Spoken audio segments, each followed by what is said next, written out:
Word. WMG. Weapons Mask. Gaming Butchie on the mic. Butchie on those steamy sticks. Checking in on my mill. It's not necessarily JT and Chris's Sexy 60, which, by the way, is the mill build that I ran for, I mean, all three of us.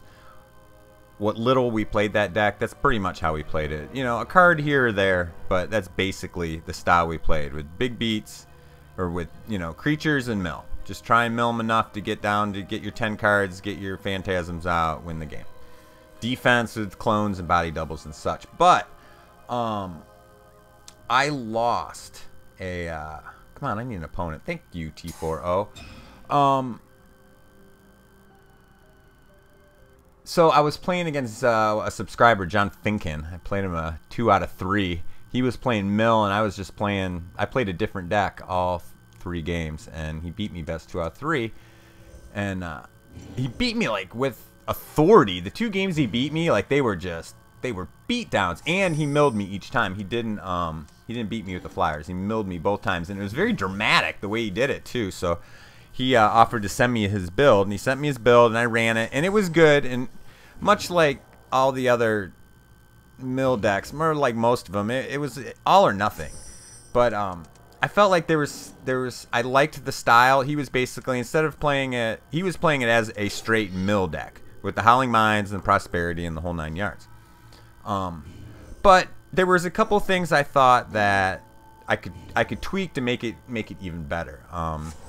He had both Sapphires in. I get land flooded with this deck. I took both Sapphires out, and I put in the card where it mills 2 cards and you draw a card. He didn't have any of those in there, so I replaced the Sapphires with those.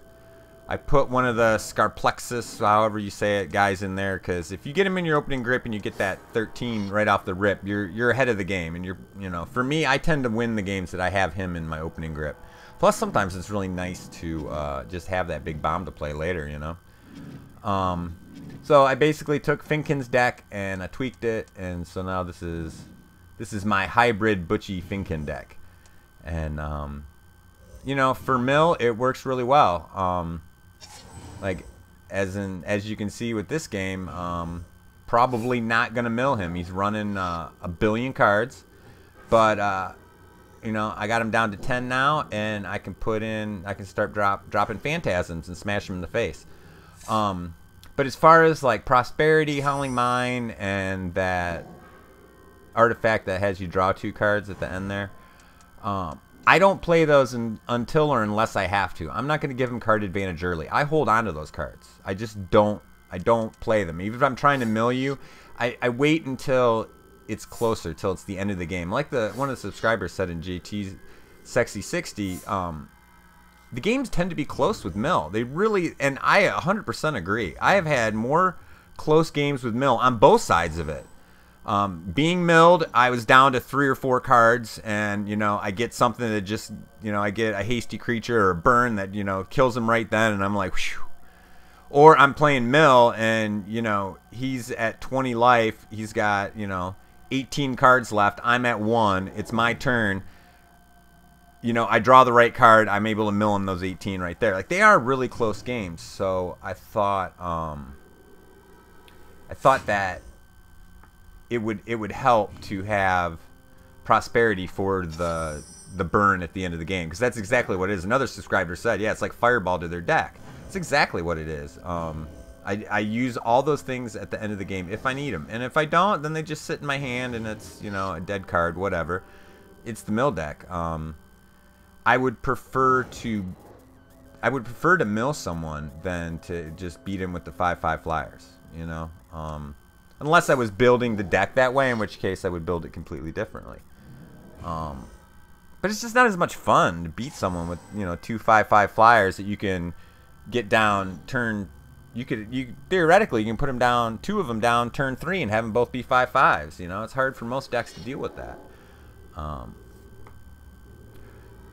Yeah, oh man, this commentary is gonna be all over the place, because there's other things I want to talk about. All right, so I got the mill stuff out of the way. This is my mill pile. I'm using the fucking Prosperities and the fucking Howling Mines and such. Hopefully, I'll try and I'll get a second match here, because it looks like I'm gonna beat this kid up pretty quick. Well, T4O, I don't know, his obedient dead. He's running a lot of cards, and it doesn't look like he's drawing what he needs. I don't understand it. He's got land. I expect to see more bombs. I mean, I may have milled some, but whatever. The other thing I want to talk about is, since it's E3 week and everyone else is talking about it, I want to put my 2 cents in. Xbox One versus PS4. Initially, it wasn't even a discussion for me. I'm an Xbox guy. I wasn't even going to get a PlayStation.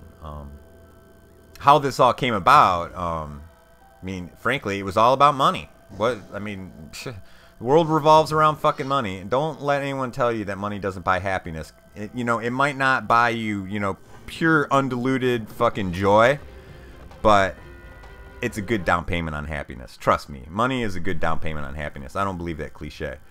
But it all revolved around money. Obviously, like most of you, I had my PlayStation 2. I had, playing it for like 5 or 6 years. I never had the original Xbox. I only knew one person that had an Xbox. I only knew one. Oh shit, T4 again? God damn it. He's gonna be running a bajillion cards again. I'm never gonna mill this guy with all those cards. That's a good opening grip though. Archive Trap's gonna get him. He's got so many cards that go through his library. But anyway, so in 2006 or so, when I was done with my PS2 and I was gonna buy the next generation console, the obvious choice for me was PlayStation 3 because I'd just been playing the PS2 for like 5 years. I've only played an Xbox like twice when I went over to my dude Plumber Craig's house. And obviously the controller was awkward. It was very big and it felt clunky to me, and I was used to the PlayStation controller.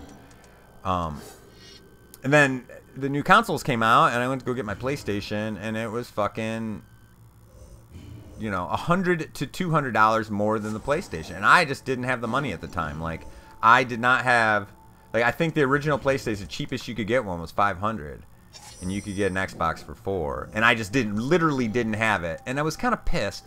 And I felt like I was forced into buying the Xbox because I just didn't want to wait anymore. I had waited, like 6 to 8 months after the consoles came out to buy one. So I was kind of pissed that I was forced into buying an Xbox, a product I knew nothing about.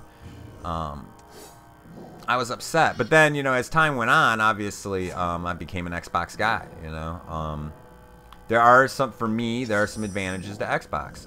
It's a Microsoft product. Microsoft is an American company in America that generally makes products for an American demographic, which means they're going to be easier to use. They're going to be, more symbiotic with our culture. They're going to make games that are more, are more to our taste preferences, etc., etc. And the opposite, and just the opposite is true. The PS4 is a Sony product, which is a Japanese-based company that makes consoles and games for their major demographic, which is Japan and most of the East.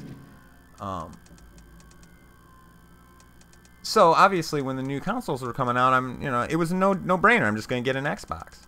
Until fucking yesterday, and these fucking sons of bitches, the price comes out for it. I'm assuming the Xbox is going to be $100 cheaper than PlayStation again, or maybe PlayStation learned its lesson, because I still think that's one of the things that slowed it down out of the gates for PlayStation 3 was that $100. That $100 is a fucking $100, goddammit. It's a lot of fucking money. So I thought they were just going to be the same price as Xbox. And when they came out with their price and they said that the fucking Xbox is going to be $400 and the PlayStation is going to be $300. And the reason behind it is because they're bundling the motherfucking Kinect with it.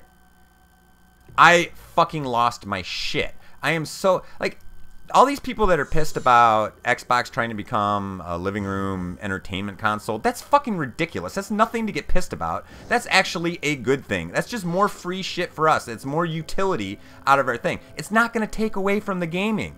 Just because they're doing peripheral stuff for watching TVs and Netflix and movies and social media and networking, it doesn't mean that they're gonna cut their bread and butter. It doesn't mean that the games aren't gonna be as good or that it's not a game console. People that are freaking out about that are fucking out of their minds. That's just the stupidest, like, knee-jerk reaction bullshit in the whole world.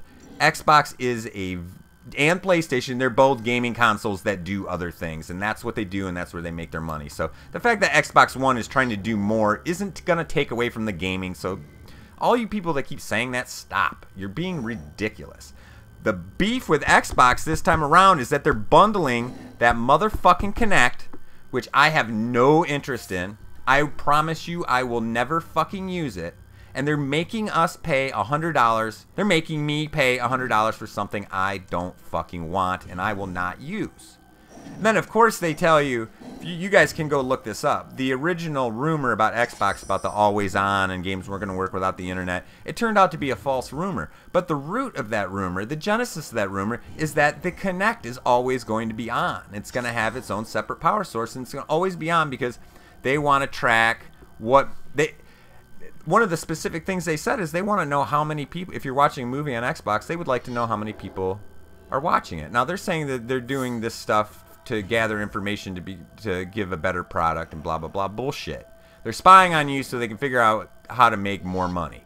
Faster, better, quicker, more. I mean, that's all it is. You know, is it going to be where if you rent a movie, if the Kinect sees more than two people in the room or one person in the room, they're going to charge you more? You know, like, can they do that? I do not want some fucking computer eye staring at me all the time. I do not trust it. I'm not paranoid, but I know a lot of paranoid people that are not even going to fuck with that shit. Like my webcam, if I'm not using it, I unplug it. You never know what could happen. It's connected to the computer, which is connected to the internet. It's probably one of the easier things to hack. Someone could just, not that anyone would want to look at me, but they could. They could see into my home. They could see me. They could see what I'm doing. Like, I do not want to have... I do not want to connect. Besides, what the fuck could I possibly do with a Kinect? The technology isn't even there yet. It's not even good technology. It's like fucking... It's like that old Nintendo glove. Or fucking 3D TV. It's a gimmicky, fucking fatty, underdeveloped piece of technology. It just doesn't work well enough yet. Yeah, I'll have fun bowling for 5 minutes and then I'm done. You can't use it for hardcore games. There's no resistance. You know, that's a great idea for a lightsaber game or a sword fighting game, but until they figure out some kind of kinetic resistance, it's worthless to me. If I swing my fucking my invisible fucking Kinect sword and nothing blocks it or stops it from moving, there's no resistance there, then it's pointless. I'm just fucking waving it in the air. I might as well fucking jerk off. Fuck that. I don't want to have a Kinect. So, not only are they going to force you to pay the $100 to buy something that I don't want. Maybe you guys do want it, but I can't imagine why. The technology hasn't developed. The new Kinect is barely better. Look at the specs. It's barely better than the Kinect that's out now. It's a little bit better motion sensor, but it's incremental. It's ridiculous. It's just not good yet. You know, maybe in the future it will be, but for now it's not, and it's not worth it. So not only can it spy on you, and not only, then they have also come out and said that yes, they are going to be using it to obtain data for better customer service. Which is air quotes bullshit. It's so they can make more money.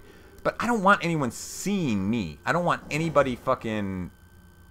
I don't know. It seems invasive to me. So I say, okay, you stick me with this $100 product that I don't want, so I'm just not going to use it. I'll just unplug it, and then I'll go sell it. Well, you can't sell it. How are you going to sell it? If every Xbox comes with one, then there's no fucking market for it. There's no one to sell it to. Everyone that has an Xbox has one. So the only people you can sell it to are people whose fucking Kinect has broken. That's game right there. I just drew my blaze. I thought I was going to lose. I drew that fucking prosperity and it was fucking curtain, son. Damn, that's how you mill a fucking 90 card deck, kids. Damn. That's another reason to run this setup is because most people do run a 90 card deck and it's easier to beat a 90 card deck with this setup than it is the Sexy 60. But yeah, I don't want to fucking Kinect. So I say, okay, you stick me with buying it, so I'm just going to throw it in the closet. I'm never going to use it. Well, I thought, well, I better check that out because if they're saying always on and this and that, blah, blah, blah, I look it up. They say fucking, they don't know, it's not confirmed yet, but you might not be able to use your Xbox unless the Kinect is plugged in. You might not. And if that is the case, if my Xbox will only work if the Kinect is plugged in, I'm buying a fucking PlayStation 4. And I will have to relearn how to use that controller, and I don't care. I mean, I like that PlayStation has a paid network now. All right, I got to get out of here. I'm going on a fucking rant is what I'm doing. But yeah, I like that PlayStation's going to make a better network now that you're going to pay for it. So you get what you pay for, and that's why the PlayStation network sucked. It's because it was free. And that was the major difference for me between Xbox and PlayStation was the online network. The Xbox is just so much better, especially with the party system. Like, why the fuck would I want a PlayStation when I can't get into a party and talk to my friends? I have to be in the same game as them to talk? Fuck you. That's fucking stupid. That's like little kiddie technology. There's no reason they shouldn't have integrated that. It better be on the PlayStation 4. It better be. If you can't have a party system on PlayStation 4, then I'm totally fucked. I'm going to end up being pissed at both of them. But if you're forced to plug in your fucking Kinect to use your Xbox, I'm going to be fucking furious. And I know a guy that works at Microsoft, and I think you better go talk to his fucking bosses and talk to him about selling a fucking non-bundled fucking 360 with a Kinect. But the speculation is the reason that they're bundling it, not only to rape you for another $100 and to fucking spy on you, is that if everyone has one, then they can force you to have it hard connected to your Xbox in order for your Xbox to work. They can force you to do that, which I really hope they don't. All right, so that's my rant for today. Hope you enjoyed some mill fucking action and my rants. Word, I'm out.